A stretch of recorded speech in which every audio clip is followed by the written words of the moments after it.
Hey everybody, just got done installing a new front bumper on the truck. This is a 2021 Chevy Silverado Z71. I replaced the factory front bumper with this new Addictive Desert Designs stealth bumper, I think is what they call it. The company ADD offers them in two different versions, one with a winch, one without a winch. I decided to go without the winch, just because I guess I knew I'd have to buy a winch. A couple months ago, I did a video on installing the SDHQ brackets, ditch brackets, and then putting a set of Baja Designs XL Pros on them, and they have been providing plenty of light. So I think what I'm going to end up doing is, since I got the Baja Designs 40-inch OnX curve bar, I might end up changing the lenses out to be kind of like, I guess, diffused on both the top and bottom, and then just angling them out a little bit more on the left and right side. Now that I really don't need much more out front, as this now provides about 39,000 lumens out the front, so it's pretty bright. But more about the bumper though. I had the bumper for about a year. The bumper was a little expensive, and I just been sitting in the garage until I can gather up enough money to get it powder coated and afford the light bar to go in it as well. Because this particular bumper, you have to install the light bar first before you install the bumper. Once the bumper's on, there's no way to fit that bar up in there and get it bolted down. I guess that's one of the cons so far, I guess. But I guess it turns into a pro because the security of it is that in order to steal the bar, you'd have to take the entire bumper off, which would take a little while, by the way. And I'll get into that in a little bit. Get you kind of a side view of it here. As you can tell, obviously I painted it. It came to me in a black textured powder coat, but I had it sandblasted and powder coated. I thought going powder coat route versus automotive paint would have been a better route just for durability purposes.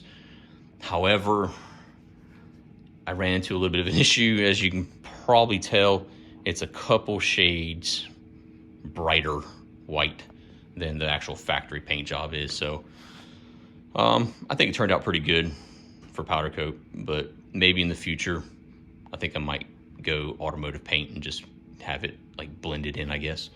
But hopefully this right here will take up rock chips and rocks a little bit better than the factory bumper did, because the factory painted to match bumper did not. It had chips all in it.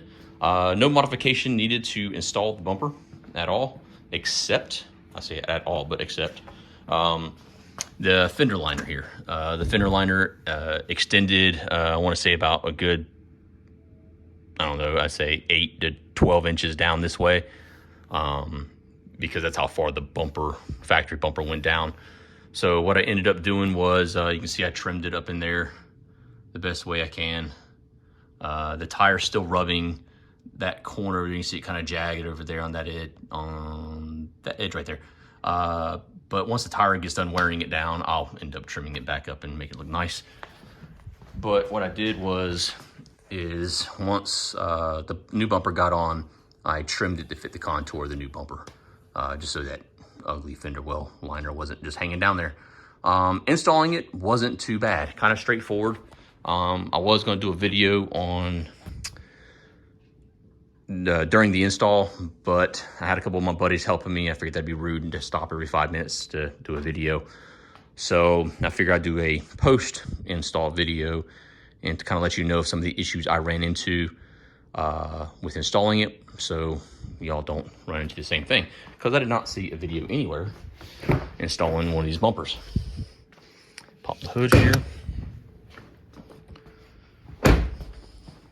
The instructions that ADD provides are pretty good. They got pictures and stuff, which is nice. All right, the first thing you're gonna do is remove this cover that's covering the radiator. Just these little plastic clips right here. I use a little plastic pry tool. I think they're panel popper tools. You can get them in any kind of hardware store or automotive store. Get them. But these are just little rivets. You just pop a little plastic piece up and they'll pop out. There's 10 of these throughout the area here. And then remove these 2 Torx bits right here. And then once you remove those 2, this hood latch arm will just slide out. And then you can take this cover off right here. Once that covers off, next you move into right underneath this right here. But once you remove it underneath this right here, it's gonna be 4 bolts. 1, 2, 3, and 4. Remove those 4 bolts, and then you remove the whole front grill clip right there. What I did was I took a little bit of painter's tape, outlined it here around the lights and a little bit around the side fender here, and around that bottom light down there as well, on both sides, just in case when this thing goes to pop off, it doesn't scratch anything. A little bit worried about removing this thing. Luckily, there's a couple videos online showing how to remove them, because once you remove those 4 bolts on top, it's all just held in by clips. I think there's just 2 white clips behind here, and same on that side over there too. And then there's just various clips throughout the grill itself. I found it best to grip here with one hand, here with another hand. I'm sorry, here with one hand, here with another hand. And with, I guess, some real sharp, hard tug on it, and it will break loose. Felt like I was going to break it, but the clips actually did come out, and the whole grill system comes out as one big piece. Luckily, I didn't break anything taking it off.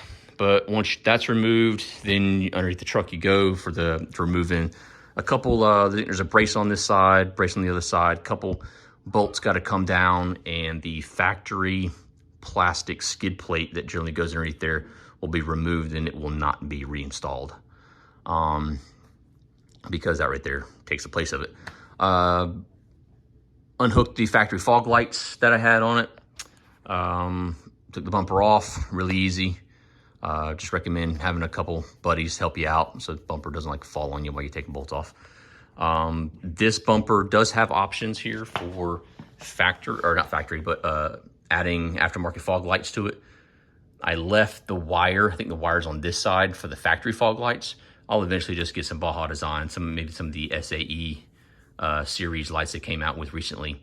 And they got some mounting brackets behind it, behind this cover plate right here. These cover plates right here, there's 3 of them, one there, and one on the other side. They're held on with a Allen bolt and a nylon locking nut on the other side. Kind of a pain in the butt to get to. Hopefully you got somebody with some small arms that can reach up in there, because I can tell you, once you have to have these off before you install as you're installing the bumper, because that's your only method of getting to the 6 bolts on this side, 6 bolts on the other side to tighten the bolts on. Another tip, definitely make sure these things are removed. Even the big plate underneath there is removed as well, because again, it's the only way you can get to those bolts. But yeah, I'll put some fog lights up in there eventually, and then I'll use the factory wiring harness to kind of tie them in, so I ain't got to add an additional switch for that. Pain in the butt to also get to these top 3 screws here and over there, just because you've got very minimal space once that bumper is installed to get up in there with either a wrench or a ratchet to get the bolts tightened down. The light bar. The light bar fits in there really snug. It is nice that it doesn't come all the way level with it. With this right here, there's like at least a finger width gap, underneath it, I guess, to protect it from getting damaged and stuff like that by brush and limbs. So I guess that's kind of nice. The bumper does come with like various light mounts. So it comes with mounts for that. For the fog light, it comes with a bunch of different mounts, whether or not you're doing Baja Designs or rigid light bars in this thing. It comes with a bunch of different brackets to use, because the brackets that the light bar comes with does not work for this bumper. So luckily, ADD provided additional brackets for it. Let's see what else. The sensors for the front of the bumper, my truck did not come with them factory, so there's not an option on their website to do with or without sensors, but they just provide these plugs you just put in place of it. And solid bumper, all steel, no plastic anywhere. It does come with the D-shackle mounts right here. I'm still kind of determining on if I want to go black or red. I thought about doing like a red and black / white theme, I guess. I don't know yet. Still debating that. I will have to adjust the bar. Luckily, you can actually adjust the bar still inside of it. You just got to drop those plates down on both sides to get to the bolts behind it in order to loosen them up, and then you can adjust the light bar up and down. I haven't had a chance to get it dialed in right, angled in right. I tried it out last night. I had angled them down a little bit too low, so I just got to go back up in there and angle them back up a little bit.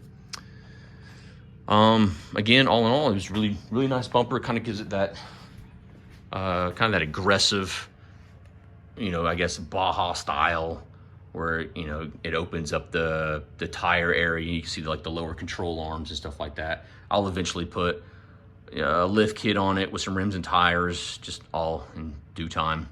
Got to save up enough money to get to that. Yeah. Let me know what y'all think. If you got any questions, absolutely hit me up in the chat, and I'll respond, see if I can't help you out and give you some more pictures. Wiring up the light bar, I just went with Baja Designs universal light kit, wiring kit for it. I haven't had a chance to get one of those S Pro switches or anything like that installed. I'll eventually will, as now that I've got like 2 sets of lights and a radio inside of it, I could probably start running them off of. Let me know wiring it up was kind of a pain in the butt to get through the firewall on these things. Let me know if you ever need any help. But way back there in the back, that's a difficult one to get to, but once you get up underneath the steering wheel column and underneath the dash, you can see where that comes through. So you can get through there, and there's also another one of those boots back behind some of that stuff right there. So you can get some wires in through that way, you can get some wires in through that way, and not too bad. All right, let me know what y'all think.